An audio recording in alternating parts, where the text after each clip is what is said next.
Você sabia que é possível ganhar dinheiro apenas digitando e enviando e-mails no conforto da sua casa?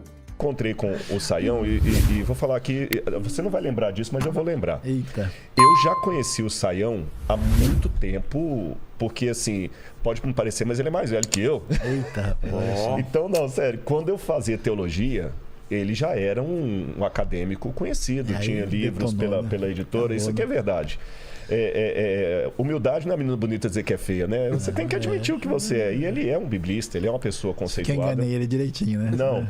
Aí eu lia lá Luiz Saião, aquela coisa toda hebraísta e tal. A gente tava aprendendo Aleph, Bet, Gimel, Dalet, cara. Aí um belo dia, e a gente porque a gente tem as pessoas que você é fã também, né? Aí eu lembrava da foto dele às vezes saiu num livro, num artigo, KFC, uma coisa assim. né? O KFC. Depois acha a figurinha do KFC pra mostrar. Eu sei, igualzinho. Igualzinho. Aí um dia eu tava num hotel em Salvador. Sim, eu me lembro. Você lembra disso? Eu lembro. Aí Na quando recepção. eu olhei do lado, eu falei assim... Luiz Saião?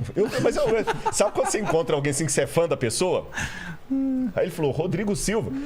Mas foi um negócio tão esquisito, porque eu falei, como é que ele sabe meu nome? É lógico. Aí eu peguei e falei, nossa, mas fiquei tão feliz aquela coisa toda e tal. E depois disso a gente se encontrou algumas vezes em Israel, na Turquia também, sim. tudo. Aí um dia eu encontrei o Israel, o filho, ele falou assim, seu filho saiu, então a gente trocou o telefone, muito querido o filho dele.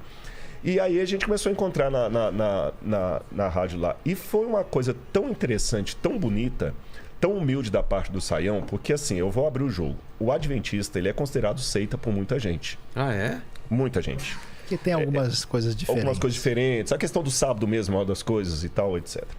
E o Saião nunca teve nenhum preconceito comigo por ser adventista. E eu já percebi que o que nos une é maior do que o que nos separa. Você tá entendendo? Você viu aqui, eu até brinquei várias... Claro. Eu tô esperando uma discordância e não teve. Não é que a gente tá fazendo papel de comadre aqui, não. Mas assim, o que... Olha lá. Só faltou... Não, tá igualzinho lá. Só faltou a gravatinha. Eu vou exigir direitos. Olha só! Que isso, cara. Até o óculos, né? Até o óculos. Não dá, né? Mas Você sabia que antigamente esse tipo de gravata que era gravata de pastor, né? Ah, é? Aquela assim era contra a modéstia cristã, quando saiu aquela no início. Pra você ver como é que o mundo muda. Então, eu achei isso tão bonito e hoje, na minha teologia, eu não tô falando pro forma, já falei isso em vários outros canais, várias outras coisas, eu tenho a minha convicção doutrinária, teológica, que vai diferenciar às vezes do Augusto Nicodemos, vai diferenciar na dele, etc e tudo. Mas dentro das minhas convicções, o céu não tem placa de adventista. Você tá entendendo? Claro. Quem vai para o céu é quem aceitar Jesus como seu salvador pessoal, a graça, etc, etc, etc. E se eu chegar no céu e descobrir que eu guardei o sábado à toa, ok. Agora, uma coisa eu tenho comigo. Qualquer ato meu religioso, em primeiro lugar, tem que ser como fruto da graça e não para alcançá-la. Em segundo lugar, não pode me colocar com soberba acima do meu outro irmão. Isso eu aprendo com o próprio Deus na Bíblia no Antigo Testamento. Deus tinha um povo eleito, que era o povo de Israel, tudo direitinho, mas ele quebrou o orgulho deles várias vezes, colocando uma Raabe como heroína, colocando uma Moabita lá, a Ruth. Muito legal isso. Você está entendendo? Deus quebrou a perna desse povo todo. Aí vem Jesus. Uma vez Jesus estava em Cafarnaum, estava um homem pagão, romano. Jesus falou o seguinte: nossa, essa é a fé desse homem que vocês têm que seguir. Uma mulher cirofenícia que até é chamada de cananita. Sabe o que significa? Jesus falou assim: olha, em Israel eu não encontrei a fé dessa mulher. É como se eu pegasse agora um grupo de crentes. Sim. E eu acho que sabe o que é isso mesmo. E pegasse alguém lá, que está sendo Lollapalooza, um comportamento que a gente não... Fala assim, olha, e ele me pede uma ajuda, eu falo o seguinte: eu não encontrei na minha igreja alguém com a fé dessa pessoa. Eu não sou no púlpito. E eu tenho visto isso, né? E é isso que foi no prática. Novo Testamento. Então, assim, eu falo, hoje quando falo, o Saião é meu irmão em Cristo, não é uma coisa proforme. Ele é meu irmão em Cristo. Não, e a gente viu naquele encontro que a gente fez com o padre e com o Rabino, que é de longe é o episódio mais elogiado aqui, que todo mundo se sentiu tocado pelo respeito dos três em relação às diferenças, né? E ninguém escondeu o que crê. Não. Eu não neguei pro Rabino que eu aceito que Jesus é o Messias. Claro. Mas a gente tem que aprender assim a discordar com classe e não enfiar a goela abaixo, porque se tem uma coisa que eu aprendi com a apologética é a defesa racional da fé. É o erro de Pedro. não se defende a Cristo cortando a orelha do... Mas sabe? Não é assim que se defende as Cristo. únicas pessoas que criticaram disseram que aquilo era ecumenismo, e o ecumenismo parece que é uma coisa errada. E o pessoal né? nem entende o que é ecumenismo. O que é? O ecumenismo é o seguinte, é quando você pega e, por exemplo, se o Papa agora reunir todo mundo lá e falar o seguinte, vem aqui pro Vaticano, vamos fazer agora uma Ave Maria todo mundo junto e vamos voltar para a Santa Madre Igreja, vamos seguir os... É uma coisa muito mais oficial, não é uma questão de fazer uma oração com alguém que... É a perda da genuinidade. A ideia é que, em função da politicagem, eu faço de conta que está tudo bem. Então, a gente diz que está todo mundo unido debaixo da mesma coisa, sem concordar de fato. Então, assim, a crítica que se faz ao movimento ecumênico é isso, mas há uma diferença entre eu dizer que está tudo certo, a gente está todo mundo junto, do que eu ter convicções muito nítidas, distintas, e mesmo assim respeitar o indivíduo como pessoa e conseguir conversar. Até porque seria interessante. Por que o sujeito pensa isso? Qual que é a ideia? Saber. E por que você diz isso? Então deixa eu entender qual é o seu argumento. Será que é isso mesmo, né? Então o jeitão de muita gente hoje é o cara que é zagueiro argentino em final de Copa América. Ele quer entrar por trás sem carrinho, bola, né? Então o cara nem escutou nada, né?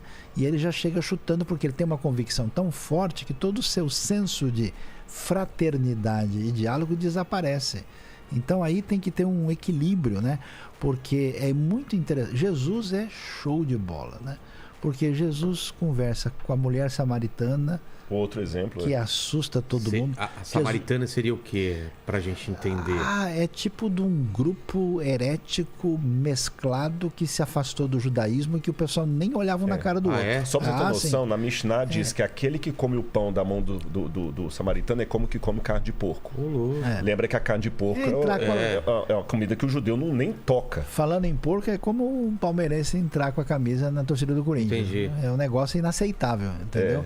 Então Jesus vai jantar na casa do fariseu, que é o cara super de boa. Ele troca ideia com o romano. As crianças gostam dele, os discípulos até mandam as crianças cair fora porque eles ficam em cima dele.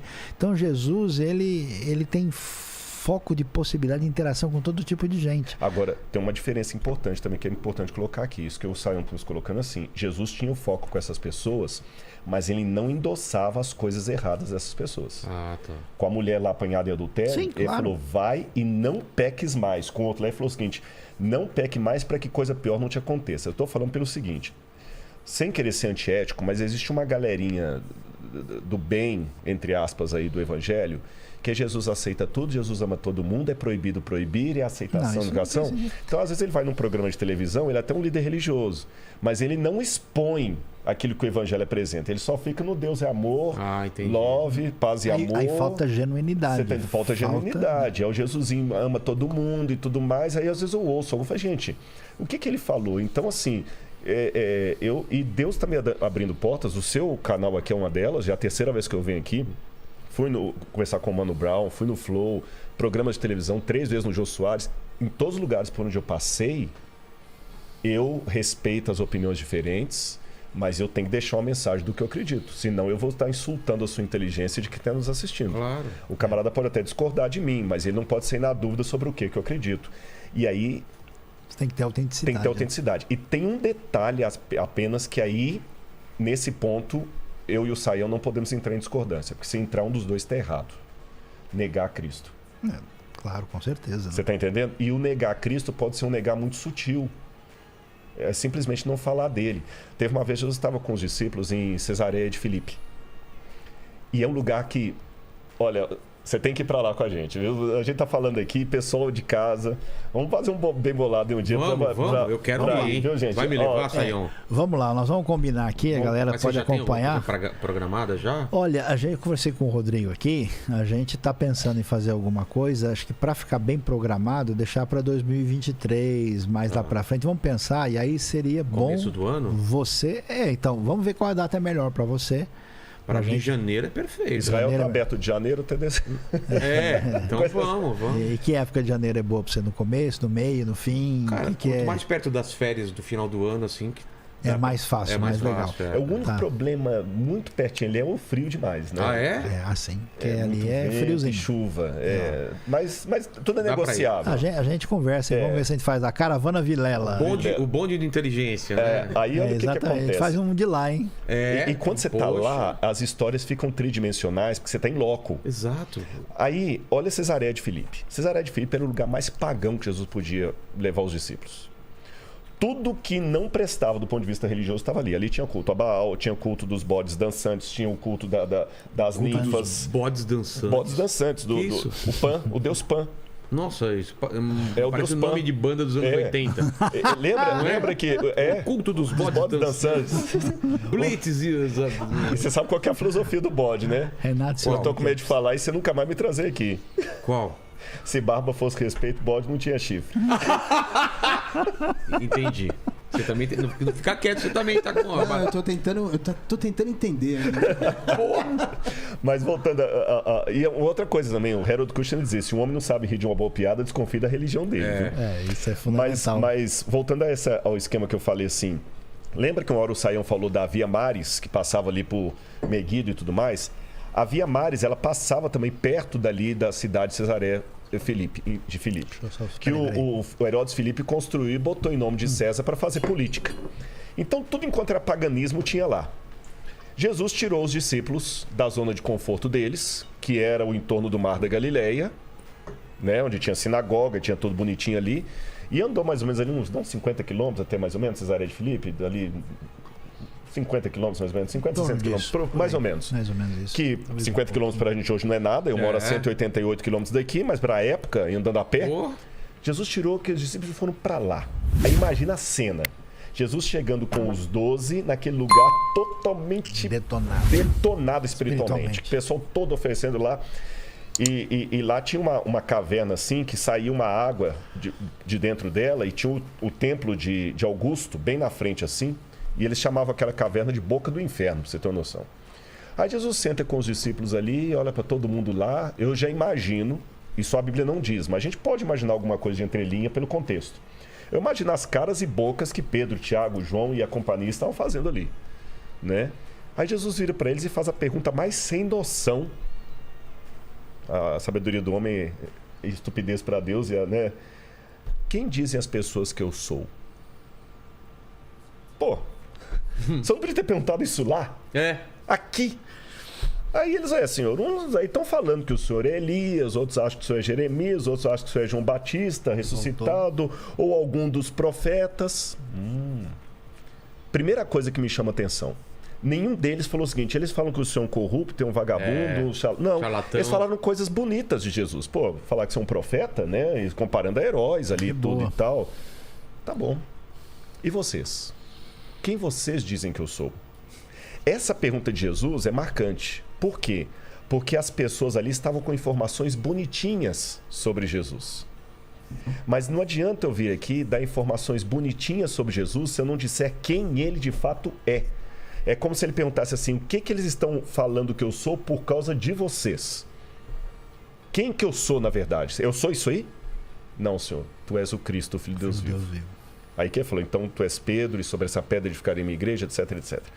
Então hoje é a mesma coisa. Não adianta eu ir num programa de televisão e falar apenas coisas bonitinhas sobre Jesus, mas ficar só no terreno do politicamente correto. Se eu não falar quem ele é de fato, o povo vai continuar tendo uma interpretação errada por causa da minha propaganda politicamente correta e ele vai cobrar isso de mim. Então é muito sério isso. Então nesse ponto que eu falei, a gente não pode negar o Cristo. Se a gente quiser realmente valorizar a Páscoa, a gente tem que cair na realidade de que toda a experiência humana não tem ninguém como a pessoa de Jesus. Jesus é inexplicável, porque você tem um indivíduo que não é de classe especial e preponderante, que vai surgir no ambiente, no fim do mundo, Império Romano, a terra de Israel é os cafundó, é lá na periferia.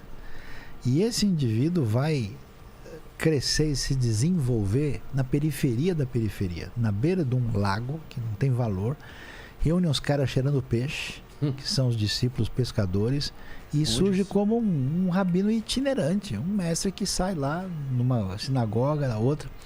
Esse cara que tem só 3 anos de trabalho e de atuação, que diz coisas que ninguém jamais disse, que se afirma filho de Deus, Messias, profeta, Salvador, aquele que é claramente o que tira o pecado do mundo. Esse indivíduo é preso, é morto pelo Império Romano, e de repente esse indivíduo muda a história, divide a história, conquista o coração das pessoas de uma maneira como um fermento que cresce devagarinho. Assim, penso de maneira mais racional e cética possível, não dá para explicar Jesus. Jesus é muito fora de tudo que você pode imaginar, porque você olha, né, para os movimentos, assim, é meio fácil você falar, bom, aqui entrou grana, né? Aqui rolou a política, mas também o cara era isso, era aquilo. Jesus não dá, ele não foi nem reconhecido pela liderança religiosa do seu povo, muito menos pelo Império Romano, que não gostava dos judeus, de nada que surgia lá. Como é que esse cara mudou a história do jeito que ele mudou e continua mudando? Você sabia que é possível ganhar dinheiro apenas digitando e enviando e-mails no conforto da sua casa? Você usa a sua internet só para redes sociais e ainda não ganha nada por isso? Sua realidade agora irá ser diferente. Saiba que existe uma nova forma de ter uma renda extra de verdade sem sair de casa. Trabalhe apenas copiando, colando, publicando e enviando. Simples assim.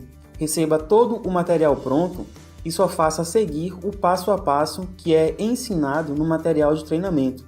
Basta somente ter um computador ou celular com acesso à internet e, é claro, o material de trabalho. Seja um digitador de marketing online e comece a ganhar dinheiro hoje mesmo. Clique no botão e faça parte da nossa equipe.